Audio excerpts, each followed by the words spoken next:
What's good, y'all? I'm Monet, and I always got something to say. Today, we got Travis here. That's the biggest eagle of the Eagles. You know what I'm saying? She trying to gas me. I ain't gassing, man. Look. You gotta give credit to where credit is due. Appreciate you. How you doing today? I'm doing pretty good. Can't complain. That's what's up, man. You know, whenever I see you on social media, because that's usually how our generation does, we get an idea of people off social media. I'm like, humble. That's the word that pops out to me, humble. You don't overdo it. You do your thing, and you do it in like a subtle way, a humble way. So definitely, that's one thing that drew me to you. I'm like, he's definitely going to be someone for the younger generation to listen to. Gotcha. So what we don't do is give ourselves congratulations all the time or give ourselves a pat on the back. So instead of me telling them your accolades, I would like for you to tell them your accolades. Wow. I'm not good at that at all. Really? I've never been. Okay, it's okay. Okay, let's start. I'll start with some warm-up questions. Okay, cool. All right. When you started here at Central, what was your mission and what did you accomplish in your freshman year? Okay. So I came here for track and field. So of course my mission was very centered around that. Okay. Of course, coming in as a freshman, you feeling like the Mac, because you probably like one of the star athletes in your town. So coming in, of course, all my goals were like academic and straight athletic. It was, I want to be the best. I want to be a champion again. I want to do all those things. And I think God had another plan for me. Definitely. Because he helped me find more purpose like outside of track. And so thankful for that. But even then, I wanted to grow outside of my shell. I wanted to get around like-minded people. I just basically want to be like kind of accepted and kind of known for like being different. Back home, it's come from like a smaller town. Where are you from? Marion, South Carolina. Okay. Yeah. We got South Carolina in the building. Shout out Marion.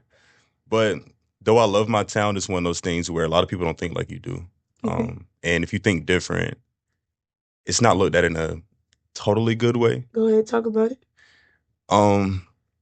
Just basically being from down there, I want to say, I use the word small-minded. I wouldn't want to call them small-minded, but I was just very different. I didn't live down there all my life. Like I just moved back in. I just had a very different style, way I went about things. I just clicked better with homegirls, and so like all of those things were kind of like, he's a little funny. Like it wasn't one of those, cool, he's different, he's artistic. It was like, he's a little funny. But overall, like I'm just glad I held on to it because getting into Central, like people gravitate towards that, and you have many other people who were probably looked at that in that way. Yes. Or either they grew up in a space where everybody like kind of told them, hey, this is a good thing. So they've already fostered these things. And so just going to people like who embrace their uniqueness and embrace their artistry and gifts just helped me grow. And, like through God, just built some good things. So yeah. I don't know what the question was. That was great. That was great. Actually, I learned a lot, and the direction of the episode, I actually got it from you.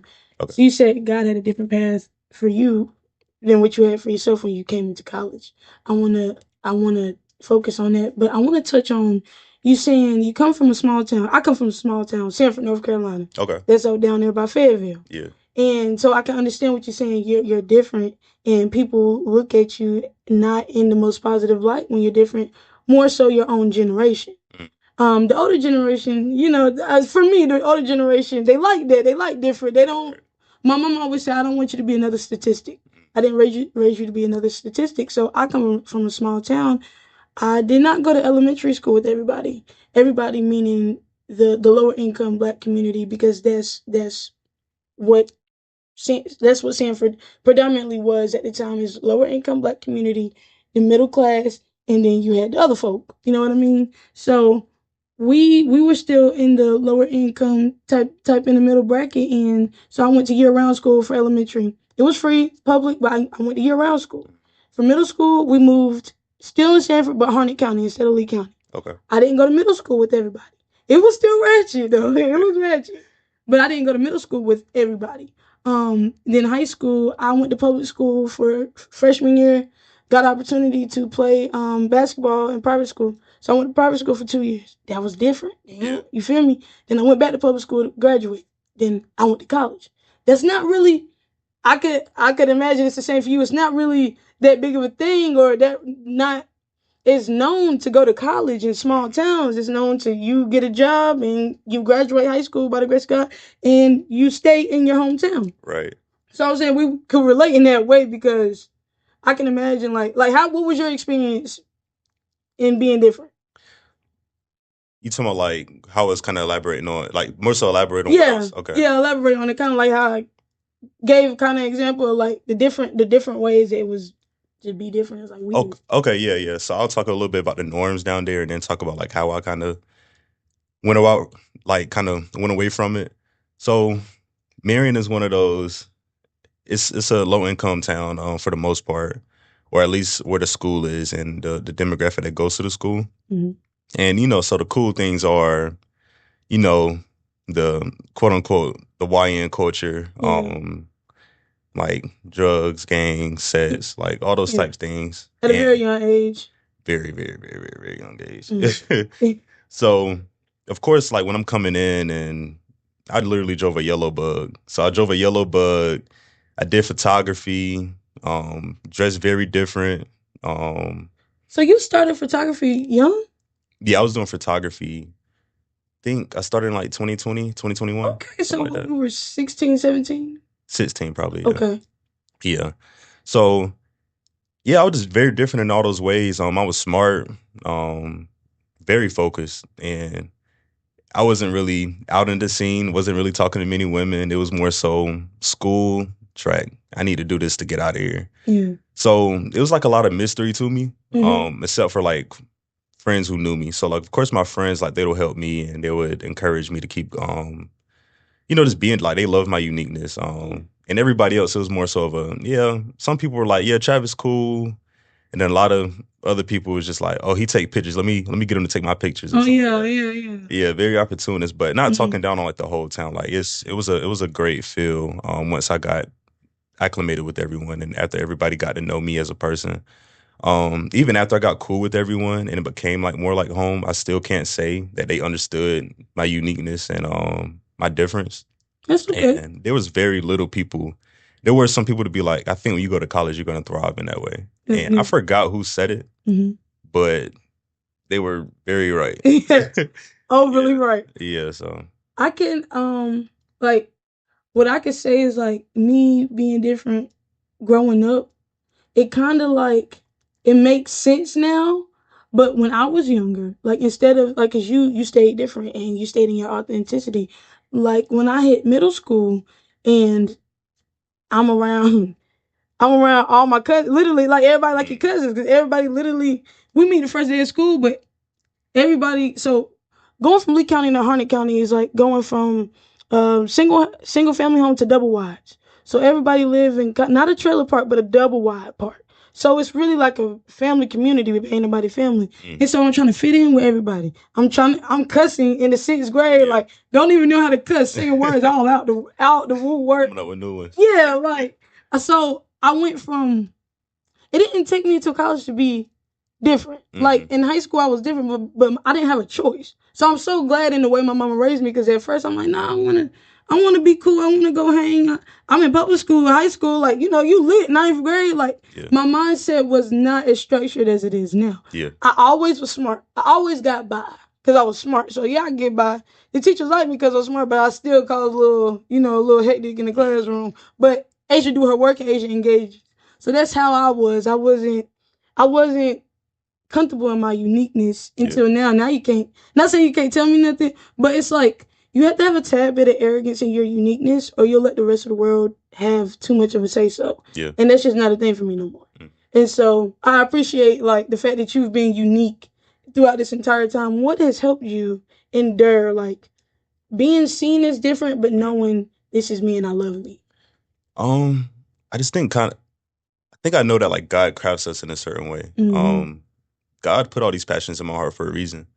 And I do feel like he all gives us I feel like he gives us all passions and gifts, and it's just a matter of, are we going to use it for evil or use it for good? Hello. And so, yeah, so like I know God made me this way. He gave me certain outlooks on things. He gave me just visions and creativity that he gave me. So it's just like, embrace this, use it for the kingdom. Let's push his glory and push his will Yes. through this. And then also it's just like, I'm serving a one person audience, and that's God. That's what's up. If everybody else is offended by that, then that's their prerogative. That's all. And in a more of like a earthly way, it's kind of like one of those. I just got to a point where it's just like, I'm dope. Like, I'm cool. As long as I feel like I'm cool, then I'm straight. Yeah. And yeah, like I just don't like blending in. That's cool. But humbly though, I don't want to be out and open. I don't want to be the one of those you could pick me out of a crowd and that's all you see. Mm-hmm. But I want to fly under the radar but still be different. If that makes sense. So yeah. That's kind of what it kept me encouraged. And just seeing that people appreciate that. And then in me keeping this and keeping that confidence, other people who felt the way I felt before, who couldn't showcase their uniqueness, they started to come up and showing theirs as well. Yeah. So. That's probably your calling, like being comfortable being unique. But in the word of God. Yeah. You know what I'm saying? Like people gravitate towards you because they feel outcasted. You make them feel like community. Yeah. So that's being a vessel in that way. You said that you understood that God gave you all these passions in your heart. And it said whether you use it for good or use it for evil. And so that's like using it for good is being a vessel on the earth. Like, hey, I'm going to give you the good word, or whatever I'm doing is good because God gave it to me. So it has to be good for you. Yeah. And so what does it mean for beginners, for beginner Christians? And because I don't like to use the word warm Christian, because everybody's process with God is different. You could have grew up in the church and had a disconnect, and and then still have that familiarity from back in the day. So I don't really like the term lukewarm Christian, but for beginners, it seems that you had endurance, and you understood. Well, maybe not understood, but you understood the importance of being who God called you to be at a very early age. It seems like. Correct me if I'm right or wrong. I've always had faith. Always been a Christian. I can't say that I always understood or always felt comfortable in it. I think for a while it made me feel so different to where it would make me think less of myself. And so I would say it wasn't until I got a little older that I really started being proud in it and being comfortable of it. How did you fight the being different making you feel less than yourself? Because I can relate. Honestly, until I was able to feel comfortable with just me and God alone, I would say close friends and family kept me grounded. Okay. And even family sometimes, and you different, they don't understand certain things. But honestly, like my family is like a little different. Like my little sister, when she started showing her creativity and stuff like that, shout out Chloe. When she started showing her creativity, I'm like, wow, like you weird, but it's a good weird. Like you like your brother. And she always looked up to me because how different I was. So that was encouraging for me. And my dad, I don't think people really look at it enough, but like my dad, he has passion. Like he put stuff together that you're not really supposed to put together, but it works. Okay, so you still like your daddy. A little bit, yeah. So just having people like that in my family, just seeing like, okay, I didn't just get this from anywhere, and they're supporting me through it. And just close friends, and then certain people who would just compliment me, or people, even through photography, people who are willing to pay for my vision, was encouraging. So that's kind of what helped me until I really, really started relying on God to please me through those things. So you had, I watch a lot of Sarah Jakes Roberts, and that's T.D. Jakes' daughter. She likes to call people like that in your life the people who strengthen you throughout life and strengthen your endurance. Those are your anchors in life. So those are what you call your anchors. So it sounds like, because for me, I always like to say God is the foundation. For me, it was the foundation of self-love, the foundation of financial intelligence, whether people believe it or not. If you're not mature in your spirit, you can't be mature in your finances. It's just little things like that that I grew to understand. So I'm foundational in my intelligence in God and understanding how He loved me. Because like I have a God friend, and this has been something I talk about on every podcast, but it's for me and for different audiences. My guy friend, he asked me, "How are you so comfortable?" Because you say you have to be comfortable with God first to be comfortable within yourself. He said, "How are you so comfortable being a Christian and you're gay?" And I said, "Well, because it's not being comfortable being Christian and being gay. Because if you're a Christian, a real deal Christian, you do have to understand that being gay is an abomination in the Bible. Yeah. So this is a sin that you have to be pried out of by God. You can't do it by yourself. Mm-hmm. It's a sin that comes with trauma. It's a sin that comes with years of stuff being ingrained in you. And so I understand that God has a weird way of being a father, like all the way to Genesis, like Cain and Abel.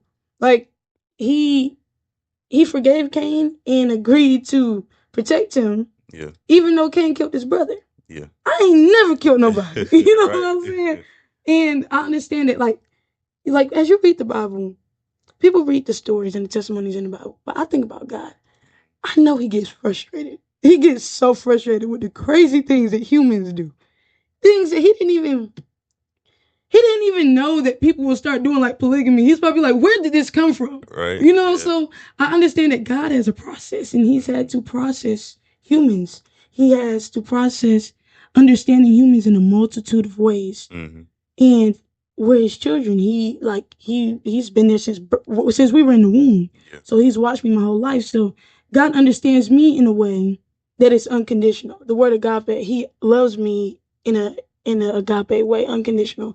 And so I know that my father loves me. He does not agree with what I'm doing, but he loves me. So because he loves me in an unconditional way, I have to love him in an unconditional way back. Right. And that means obedience. Right. And that means being a vessel on the earth.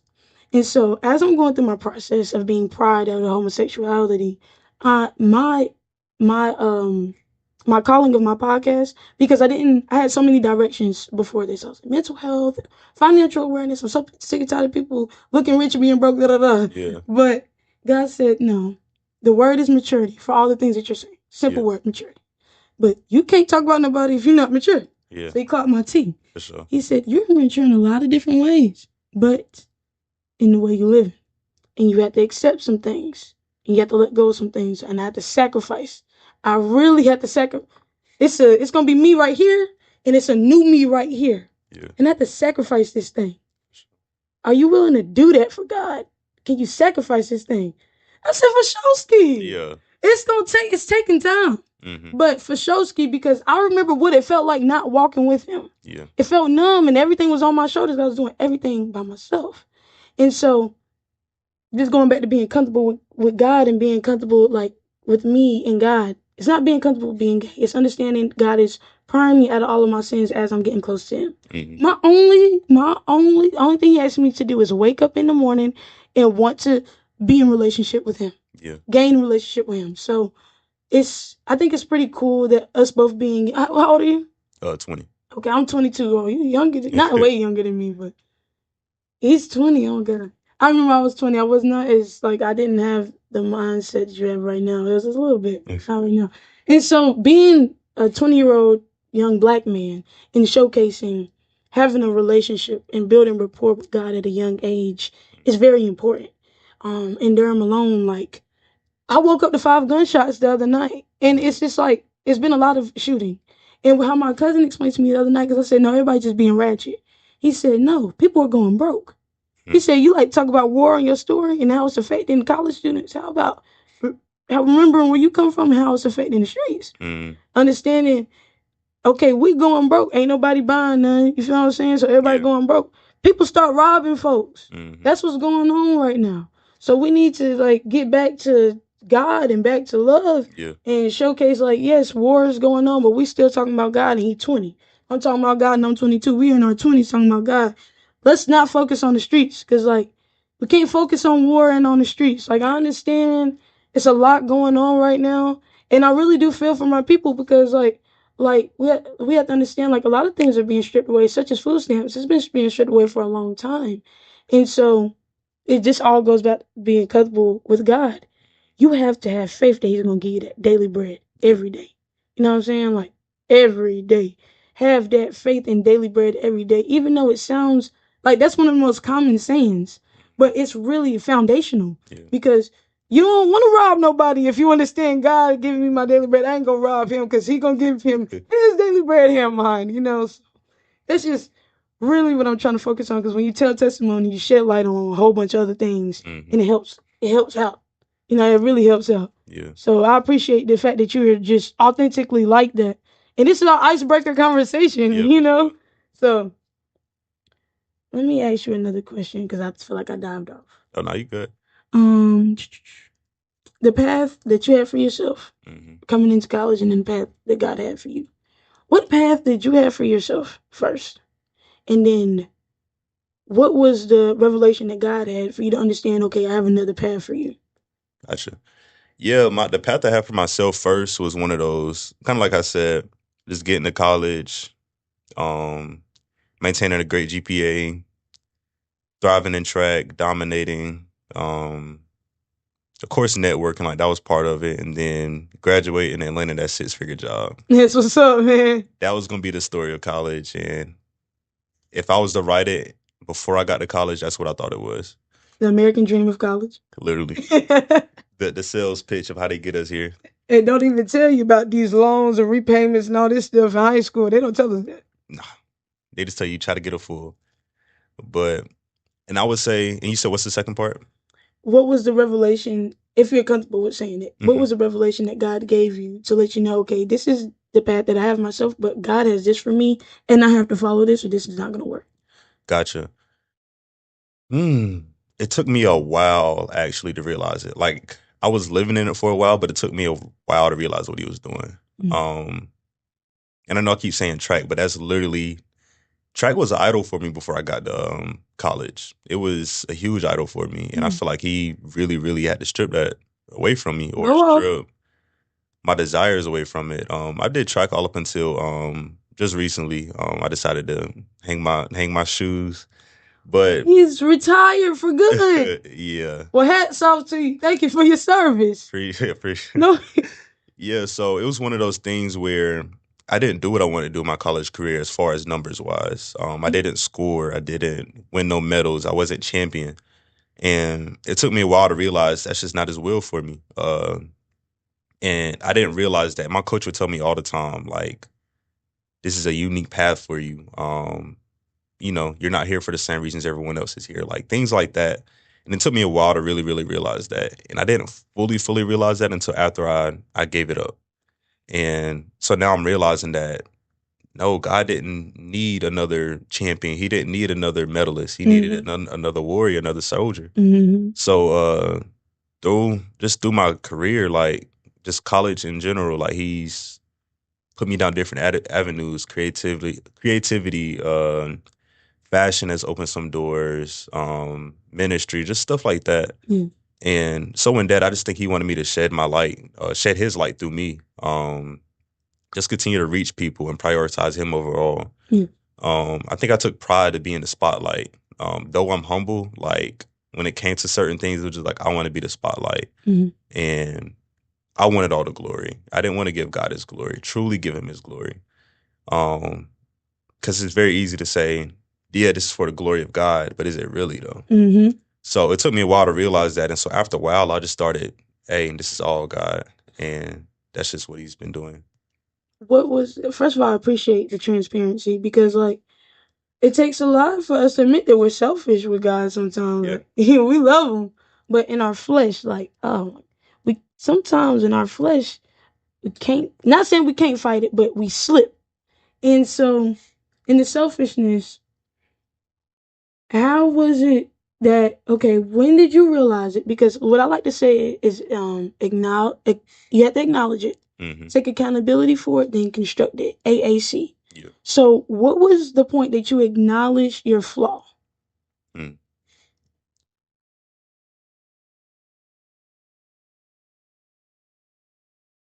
That's a good one. I don't think I acknowledged it until after like a year or two of being here. Okay. Because it was still one of those things where it's just like I got more years of eligibility. I still got time to do this. And I think after a while, no matter how hard I worked, how disciplined I was, just so many things I was doing to be great, it just wasn't panning out how I thought it was supposed to pan out. So I think just like a year or two in and just realizing like, hey, you can work as much as you want to, but if it's not God's will and this is not what He wants for you, it's not gonna happen. So yeah, I said like a year or two in after nothing started, like after nothing like shook. Because my freshman year, like I think I literally cried like at the end of my event because I didn't do what I wanted to do, and I was like, this can't happen again. Next year, the same exact thing happened, and it broke me, and I was just like, man, like I don't think I'm supposed to be the one on the podium anymore. I don't think I'm supposed to be that guy. Um, and even being there, like my coaches, like they would just kind of tell me like subtly, like your teammates need you, like they just need your voice, they need your presence, and in realizing that, I was like, I was here for a greater purpose. Not everybody is meant. Only 3 people go on the podium. Well, it sits in college, but 3 people on the top podium. So it's just like, who's going to be the person encouraging? Who's going to be the person spreading the gospel? Who's going to be the person ministering? Who's going to be a character example? And so, yeah, it took me a while to realize that, to make a long story short. And I kind of got confirmation whenever I decided to have my exit meeting with my coach. Like, she was just like, well done. You did everything I brought you here to do. And, you know, when you're thinking like, I didn't do anything like on the track side, but she really appreciated my character, and that's what she wanted me here for. She wanted a leader. And so, yeah, like God worked through me in that way, and I'm very thankful that He gave me that. Because if I was champion again and one of the best athletes around, would I truly, truly be following Him, or would I have Him? You know, so you can't serve 2 guys. And I will say that I was trying to serve track and God at the same time, and those never worked. I think, first of all, I appreciate your testimony. And I think that your testimony is for athletes. Like athletes who don't really grasp the concept of there's something else other than this, or going from the high school star to college. Maybe they went from the high school star to the college star and are still have their sport as their idol, or themselves as their idol. Like, your testimony is for them because they cannot be great without God. Yeah. And maybe you're the only example. Oh, I got to stop doing it. I'm sorry. But maybe you're the only example of someone who's humble enough and transparent enough to say, it really doesn't have to be me. This is about the team. There's no I in team. Like, someone who's authentically like that. Yeah. Someone who builds up the morale of the team. For my 2K players, you know, the morale. If the morale is down, call Travis. You know, so you're the morale guy. There's nothing wrong with that. For sure. But you also, you said something that really lightened my ear. The man who doesn't want to be king always seems to become king. Have you ever heard that saying? I haven't, no. With David in the Bible, he didn't want to be king, right? But God made him king. It's not the qualified, it's the called, right? Yeah. And so you come off as humble to me because God has humbled you, right or wrong. No, humbled me big time. Yeah, overly, right? He has an ugly sense of humor, doesn't he? I like to say that he doesn't. It's not funny till you get it. Yeah. But that's okay. That's okay because you need to be the only example of being humble and different in your hometown. You need to be the example of being humble. God needs examples of being humble because He has so many stars, so many celebrities, so many legends, so many Hall of Famers. Yeah.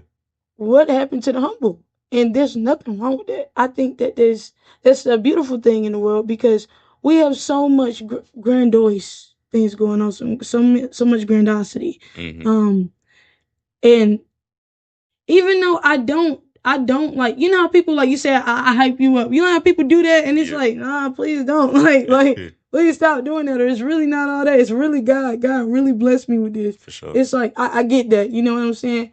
But at the same time, did you ever have a time where you were like being stubborn with God when He was asking you like, hey, I need you to do this? Or did you said, okay, you called me to do it, I'm gonna do it? Or were you like, but nah, this is me. Like, this is me. Like, cause you never seen you off the podium before. Like I was saying, I never seen me like this before. Yeah. You never seen you like that before. You never visioned that for yourself.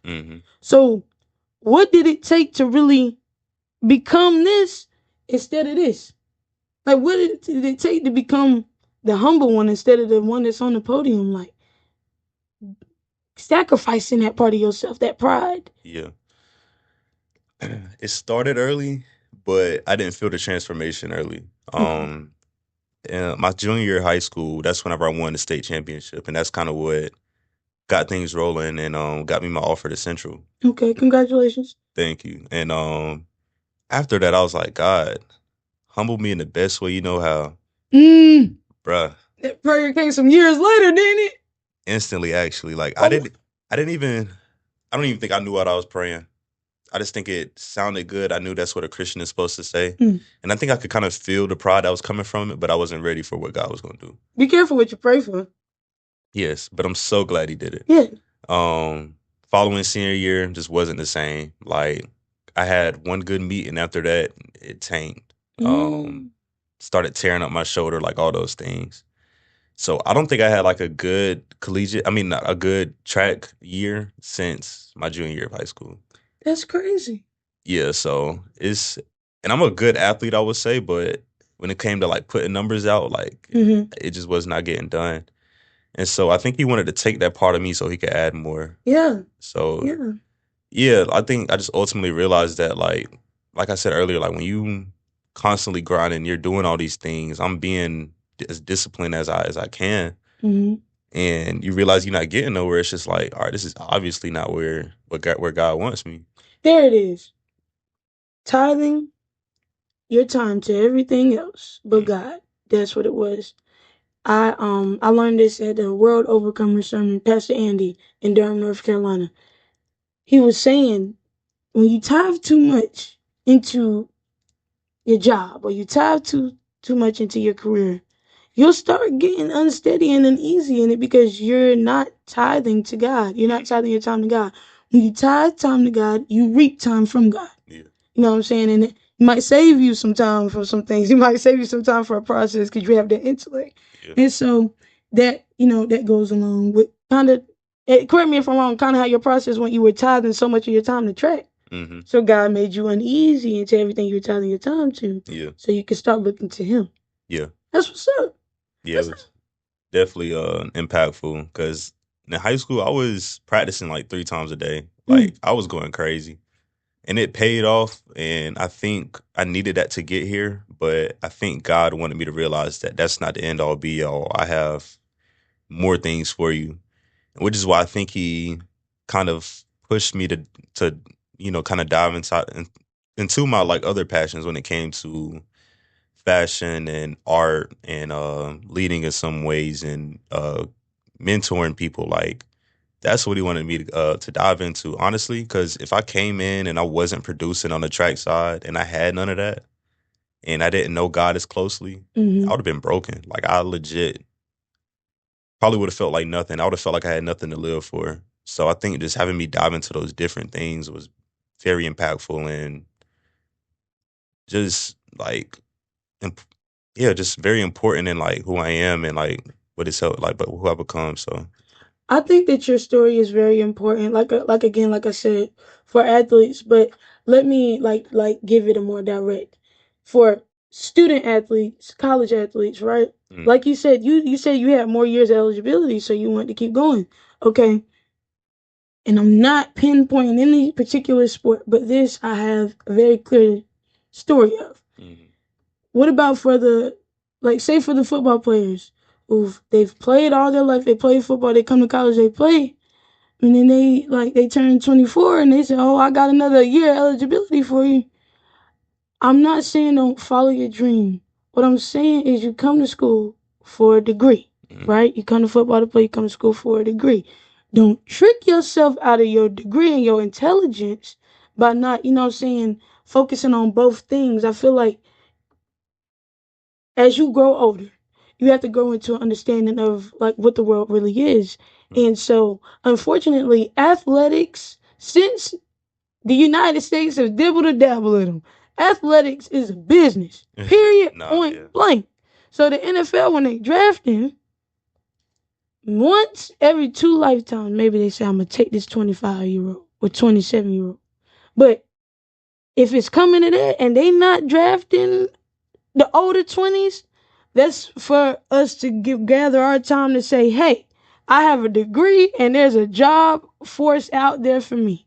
Mm-hmm. Maybe coach, maybe mentor kids playing football. But what I'm saying is, don't come to college and think your life is your sport and you want, yes, you're great. You want to be great in all the things. And I swear, I hope everybody goes professional. But if it doesn't work out, believe in your heart that you have the oomph to have a plan B and go through with that plan B. Please do not waste your time in college thinking your sport is your life. You need that degree because come 30, your knees get to knocking and all the things. You're going to need that degree or maybe need that trade, maybe learn a trade while you playing a sport or whatever. Learn HVAC or something. I don't know, but have a plan B. Yeah. Because I see too many and I hear too many stories about, hey, college didn't work out, but I didn't really focus in my degree. Like, a lot of people are misguided when they're, like, in high school and getting all the information. They're just worried about getting picked or getting an offer. Mm-hmm. So they maybe go in college for general studies. You don't really have a direct path what you want to do. Why go in somewhere lost? It's like going into the wilderness, knowing you need some water. Yeah. Don't be lost. And you know what people say? My friends say I have to have a softer way coming at these things. I'm being as soft as I could possibly be because I was not raised with soft love. I was raised with tough love, and that's the only way I could get it. Yeah. It's ingrained in me and it stuck with me. Even my grandma at a young age, like saying, "Oh, don't be doing this," or don't be is not a thing. Yeah. Don't do that. Right. That was ingrained in me as an 8-year-old. Yeah. Now I'm getting it. Like, okay, we have to code switch in this world. So like, I'm just saying the things I say maybe will stick with somebody. Just do not go to college thinking your sport is your world, or like maybe that degree or your major might not be that particular direction. Don't make that your world. Ask God first. The end all be all. God, how do you want me to navigate my path in college? Simple prayer. God, how do you want me to navigate my academic career, my athletic career? How do you want me to be a quarterback? How do you want me to throw the ball? Ask him. Ask him things like that. Yeah.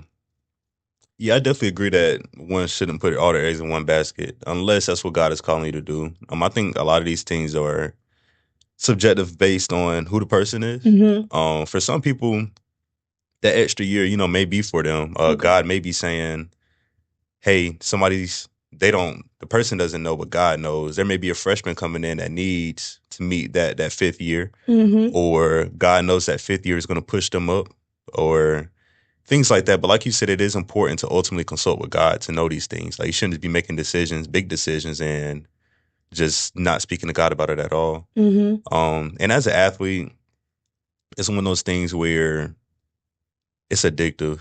And I will say, like, whenever I was very into track, like whenever I was very like feeling it in college, I was like, oh, I love it. It was one of those things where I want to be an athlete for as long as I can, mm-hmm. because I'm not going to be able to be an athlete for all of my life. But mm-hmm. I could work the rest of my life if I wanted to. Yeah. So I get it to an extent, but if it's something that God is clearly telling you, hey, you don't need to take this extra year, go into work, and you're being disobedient, and that's another thing. So I feel like as long as it's God's will for you, then, mm-hmm. Of course, like that's obvious. But if you're being disobedient, like you said, taking that fifth year when you don't need it, or just investing all your time into a career that God is saying, I'm not calling you to be a pro football player. Mm-hmm. I don't want you to be a pro football player, but mm-hmm. you're putting his will for your life under your desires, then yeah, that's when I think it's a problem. Yeah. Yeah. And see, like, like I said, this was for beginners.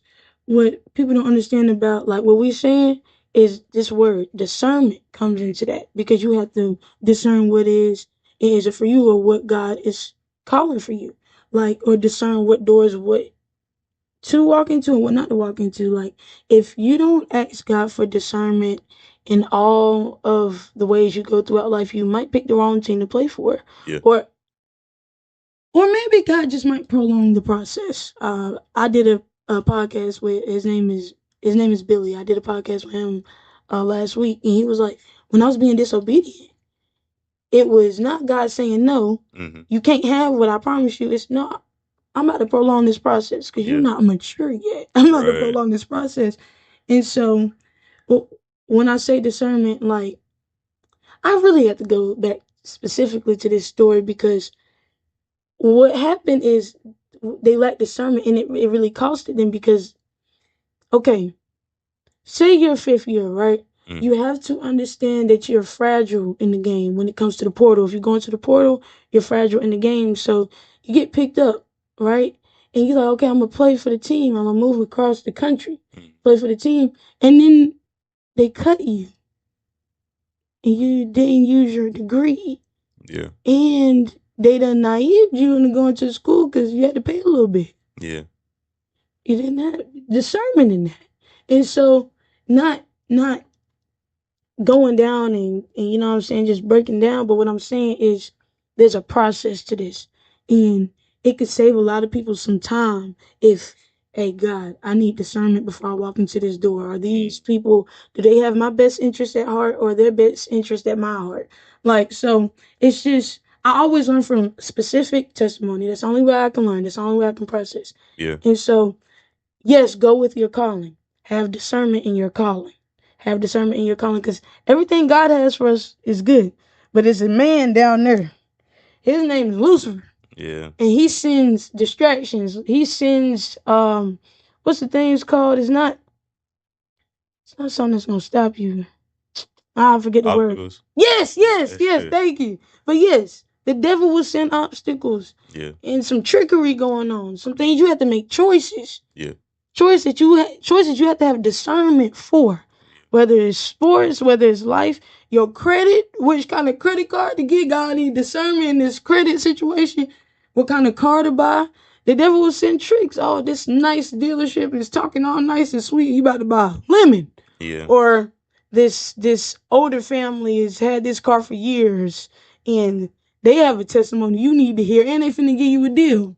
But you didn't make the right choice because you didn't have discernment in it. Yeah. But because they didn't know, see what we're doing is called giving the good news. Because you didn't know about discernment before, they know about it now.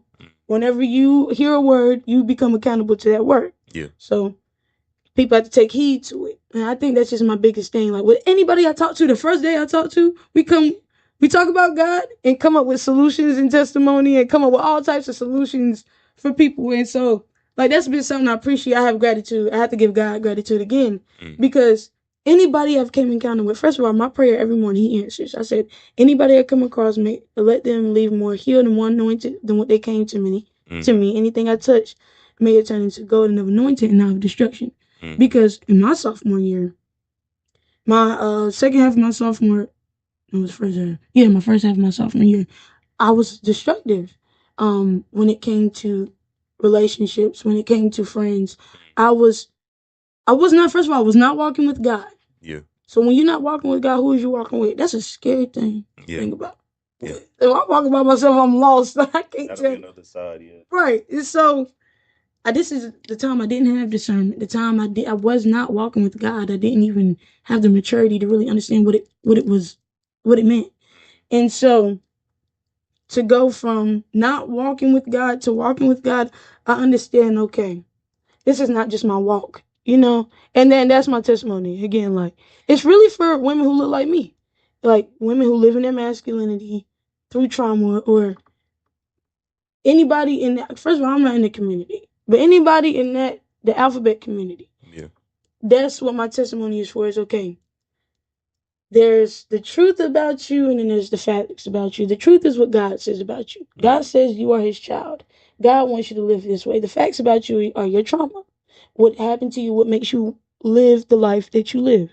For some people, it may be family trauma or church hurt. You run away from God because the church was stealing from your family. I've had testimony like that. Certain churches stealing from your family. The church is supposed to help.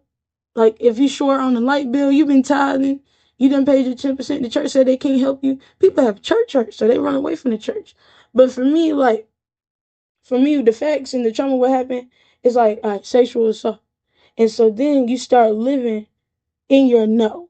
Since it wasn't heard verbally, this means I don't want to attract men very loudly. This is the no. I'm dressing like you. So I mean, no, they still don't listen. You know, they don't listen. They don't care. Right. But so God said, okay, instead of this being a loud no, right? Let's construct your trauma. So when it comes to mental health awareness, you have to construct your trauma because you have to accommodate your trauma to the world. The world is never going to accommodate your trauma to you. It just doesn't happen that way. And so for me to understand what it truly meant to be a vessel, I had to learn how to construct my trauma in a way that is not hasteful, but in a way that is testimonial. And understanding, okay, this happened to you. God didn't want this to happen to me. God has compassion. God cares for me. So God felt a way when it happened, just like I felt a way. Certain things happened to me for 10 years. You know what I'm saying? Like from the age of 4 to the age of 14 type. And so a lot of people, again, when it comes to sexual assault, they'll get mad at God. You let this happen to me. Yeah. You let them touch me. You let them take advantage of me. You let them steal my innocence. If you don't understand the foundational things about God, you're not going to understand how He loves you. Yeah. You don't understand that God cares for me and didn't want this to happen to me. You don't understand that these are obstacles, not because your location is not your destination. These are obstacles the devil has set in my path. God has sent me here to be a vessel. These obstacles have shaped the way I'm walking in my flesh. So God said, let's construct these things, Asia. You keep saying, oh, I found what's wrong. I found what's wrong. He said, great. Now construct them. Stop telling me everything you found. Great. Find this and all that. No, just construct it. Let's put some action to it. Right. Feel me? AAC, put some action to it. So I said, okay, I'm put some action to it. He said, first thing we got to work on, fornication. Stop all that. Yeah.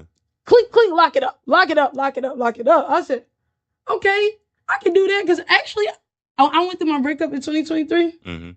Clink, clink, locked it up. Didn't want none. I'm good. I was good. I'm good. Yeah. I don't want to be out hopping around because I was a cheater. I was a cheater in real life. I was living a double life in real life, and that's not okay. Yeah. To hurt people is not okay. That's hastening others, and that's also like when you living in hurt and you have toxic relationships like that, you're bringing other people down in your sin. Right. That's double sin. So I'm like, okay, I'm learning the ways what not to do, so I learned how to love. I didn't know that until like 3 days ago that I was learning how to love. But so dang it, I got lost. Let's see. What I see? Oh yeah, I was living in a way that I was bringing other people down with me, right? Yeah. So he's like, okay, let's construct that. And I'm like, okay, well, you can't construct things you don't comprehend. So if you can't comprehend you did something wrong, you're not going to construct it because you're not even understanding what's going on. Yeah. So we had to go all the way back. I'm talking back to the blueprint, straight up, just stop doing it. What is the real problem? It's not that you can't love, you can't be committed. The real problem was I didn't love myself. Yeah. And that came, you know what I'm saying, that stems from all the trauma and all the things. And I didn't hate God. God has always been in my ear. I was running away from him because I'm like, I can't be gay and be a Christian. It ain't work like that. And it doesn't work like that. But it was, I always had him in my ear and I didn't want to run away from him. So he said, okay, we got to go back to the blueprint. Self-love. You don't treat people in an unconditional way, in an agape way, in the love is patient, love is kind, like the Bible way, because you don't love yourself in the way that is patient, in the way that is kind. And like that goes to being comfortable with God, and that goes to being like comfortable within yourself. I could not love myself until I understood how God loved me. Yeah. So for beginners, my advice, if you're struggling like with self-love, or if you're struggling with confidence, or if you're struggling with trauma, the best way to love yourself, and the only way for me, was to understand how God loves me and understand that God loves me, and just understanding that love part. A lot of people like to understand that God is a vengeful God part first, but I think that God wants us to understand this love part. Yeah. Because it opens your mind and that opens your heart to intelligence. Then you start knowing what and what not to do once you gain intellect. Now, like 2 years ago, I was like, okay, no, I know that I can't have sex before marriage, but Mm. I didn't really understand the depths of the sin of fornication. Yeah. Not until you gain the intelligence, right? So understanding that sexual sin is a sin directly against your body. Mm. That I'm being honest and transparent. It's something I still pull and tug with. Like, okay, I'll go a week. I'll go a week, right? Mm. And this is weird. This is how I know it's the devil sent an obstacle because before this, before the end of 2025, celibacy was not a thing that was hard for me. Yeah. Like from 23 to 25, I was good. I'm telling you, I was good. Not racking up nothing. Good. But now it's like war against myself because I Mm. never seen this me before. Yeah. And so I'm battling with the fornication part. That's the first thing that he said to identify as the blueprint. Mm-hmm.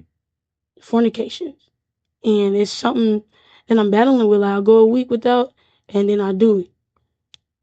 And then I feel bad about it immediately after. That's how I know my heart posture is in the right place. That don't mean keep doing it though. Yeah. Like if you feel condemnation, okay, you know that you're being transformed because before then you didn't feel that. Now I feel bad about it. Yeah. And so, but it don't mean keep doing it. Can you give me some advice? Yeah.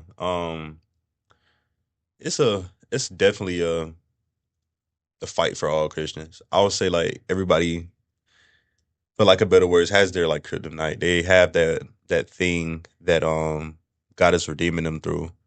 And I think like you're pretty much like on the right track in identifying it. And I think what's important is for people to realize that relationship part. I think people think as soon as they get baptized or they get saved that from there they have to be perfect or things will be perfect. Mm-hmm. Nah, if anything, things are gonna get stronger. Your desires are gonna get stronger. Sometimes your sin may get stronger. I went through some of my worst phases after I got saved.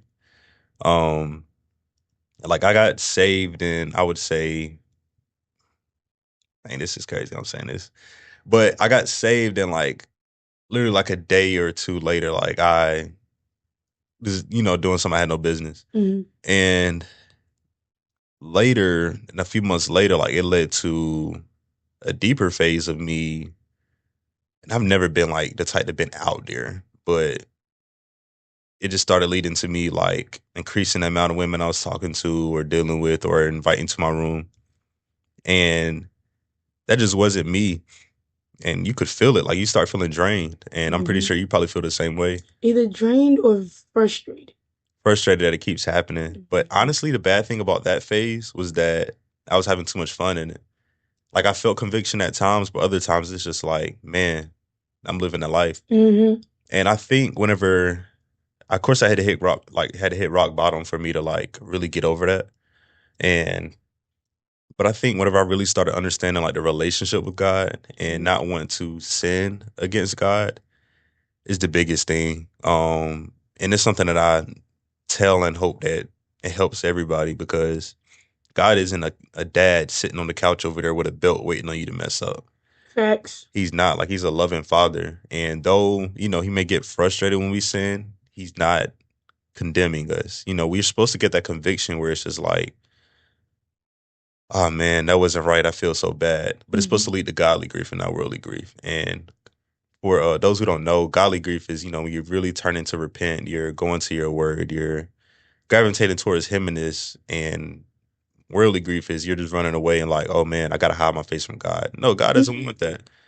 So overall, man, just develop that relationship aspect. Like God is love. Like he's not rules. He's not just straight law. Like he doesn't want us to just look at the law and be like, follow these things. Like religion over no relationship over religion any day when it comes to God. Like build that relationship with God, and that's how you really, really gonna know what He wants for you. The law is there for you to look at and make sure that you are walking in line. The law is one of those. Okay, I'm not doing this, so let me work on it now. Right. God is there to walk you through these things. He's here to transform you. So it's not an overnight process. There's going to be times where we fall to a certain sin or we do things that we really don't mean or want to do, but it's a process and God understands that. And I think a lot of people try to paint themselves different and they try to paint over their sins and iniquities. And whole time, God is the detailer. Like Mm-hmm. I would say, we try to fix our flaws, paint over the scuffs and all that. And then by the time we get to God, God is like, my son, you've made a mess. Mm-hmm. He's not gonna do nothing but strip that paint. He's gonna paint you again. Mm-hmm. So why do all that? And if God is gonna paint you already, so yeah, like to make a long story short, this is for you and me, and even those who are like a little like not that far in their walk. Like God is there to transform you. You're not gonna come to God perfect, and even after you come to God, you're not gonna be perfect. It's an ever going process. It seems like. So yeah, let God be that detailer for you. He's gonna paint you in a way that fits in His will and for His glory. So we don't need to go in here messing up. Like, yeah, let God do that for us. Yeah. You know what I want to say? In order for God to paint you, though, there's this thing called will. Yeah. And you have to have the will. Like, you have to be willing to let God do it. You're gonna let God touch you with a paintbrush. You have to be willing to be transformed, and that goes back to being stubborn in this. Like, when I was talking to God,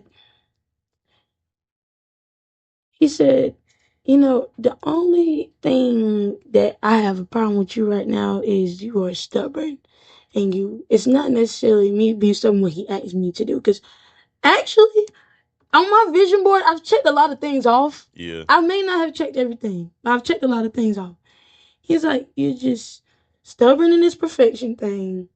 And then you're stubborn in this love thing.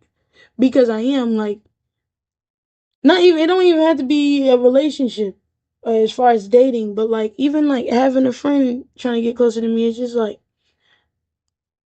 for me, I don't know, it's hard to open up now because I done so much hardening. I done so much wall buildups. I used to be a people pleaser. Yeah. So going from a people pleaser to being very a realist, and it's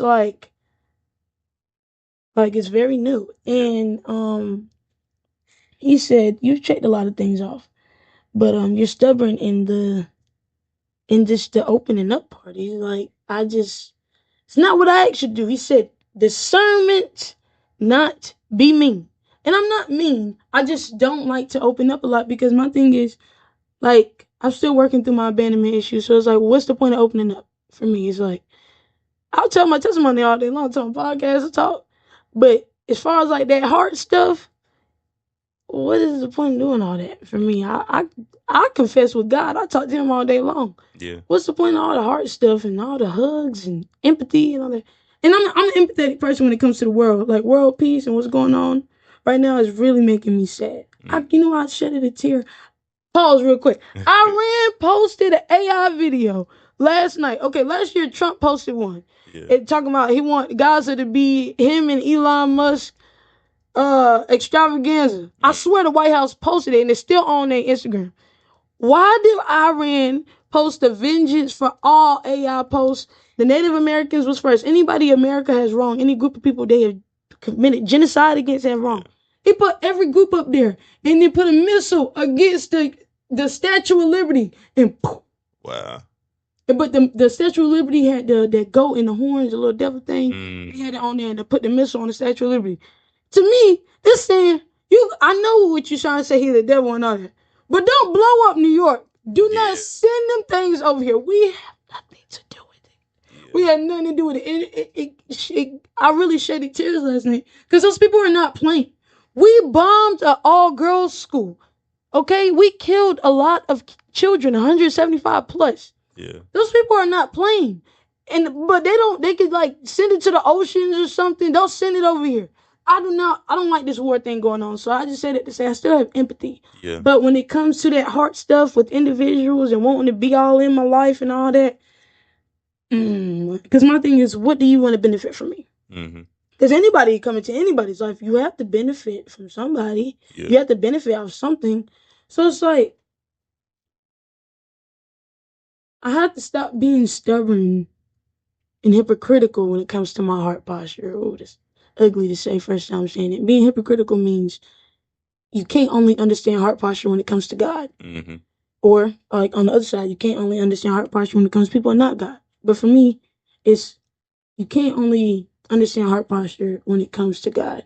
And like I can understand people all day long, but having people take the time to understand me in a deep way, eh, Yeah. I don't know.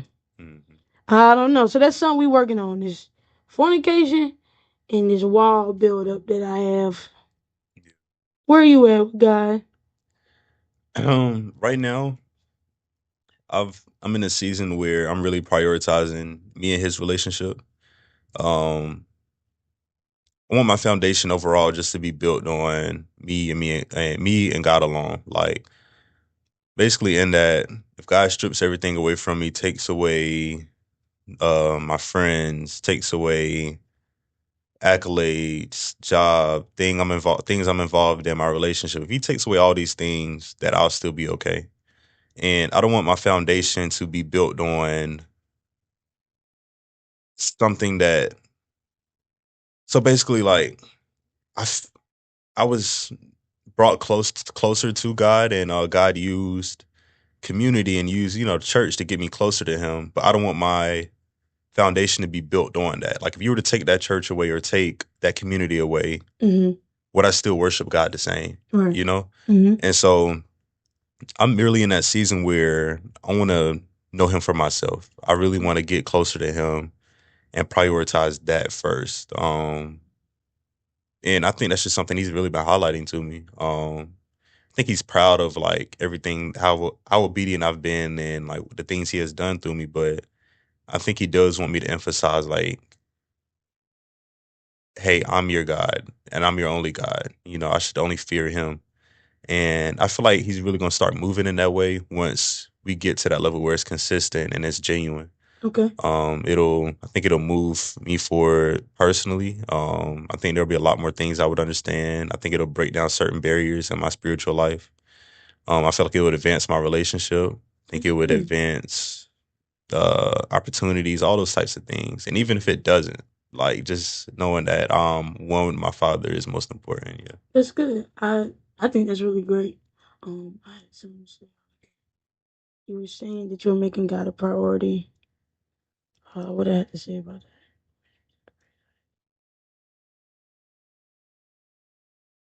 You said that if he stripped everything away from you, like all your materialistics, Mm-hmm. you want to make sure that you'll still worship him the same way. Yeah.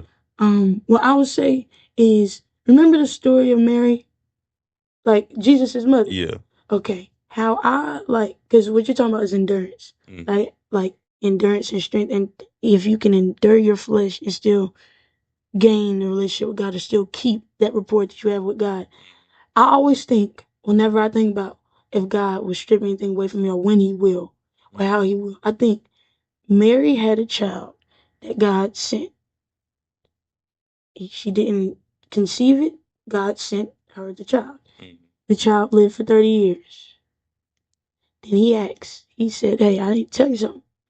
I need that back. I need for your son to be stripped and put on the cross in front of everybody and die in front of you. Think about, even if it was 3 days that he came back, 3 days, how did Mary endure that? God blessed me with something supernatural and asked for it back. And I had to watch him take it in my face. Yeah. I think about how Mary had to endure that, and how much endurance she had in her faith, endurance in your faith, how much endurance she had in her faith to believe and still trust God after the fact. Yeah. It takes a strong mama jamma. Not for real. That's what I would say. Just think about, like, Yeah. for 30 years I've been living great with this blessing. Like, what? Yeah. I didn't have to. I just have to listen. Okay, I just have to listen. And I get my baby. Okay, but then he goes in such a gruesome way. Mm-hmm. Understanding that your child, your gift, your child is your gift. So, okay, we're married, but our baby is our gift. Our baby is not for the world. I mean, our baby is not for us. For 30 years, I can carry it and I can raise it and I can watch it mature and I can watch it bless and I can just watch it. I can watch my gift. And God will and can, He may or may not ask for it back one day. Yeah. I have to be mature enough in my faith and really in relationship with God to say, okay, that's okay. Have it back. Because Right. it's not for me, it's for the world. So when you get a big check and you want to be selfish with it, understand that, hey, this is not for me, this is for the world. So still tithe. Yeah. Still give it to the world. That's what I do. When I get refunds, I think about it as God is really blessing me because it's always in a tough time in life you get that Yeah. refund. And so I think about it, it's not for me. Don't spend it stupidly. Mm-hmm. So, you know what I'm saying? So, Mm-hmm. sow your gift.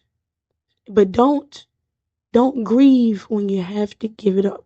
Right. He's gonna give it back to you sevenfold. Yeah. If he can protect Cain sevenfold, he can give it back to you sevenfold. Yeah. And so that's what I just want to leave off on. Like this endurance. Yeah, most definitely. Yeah, you had some great points right there. Yeah, because everything that we have isn't ours. Mhm. The strongest thing about us, our soul, our relationship with God, that's not even ours. It was bought with a price. Yeah. So I think just remembering that, even when it comes to your possessions, though you worked hard for it, you worked hard for those accolades, you worked hard for your house, your car, it's not yours. Right.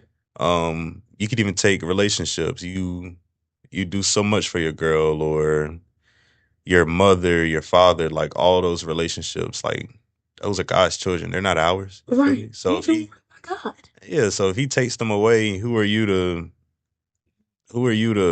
feel so entitled and to feel so selfish to be like, why me? Or God, why'd you take this away? Mm.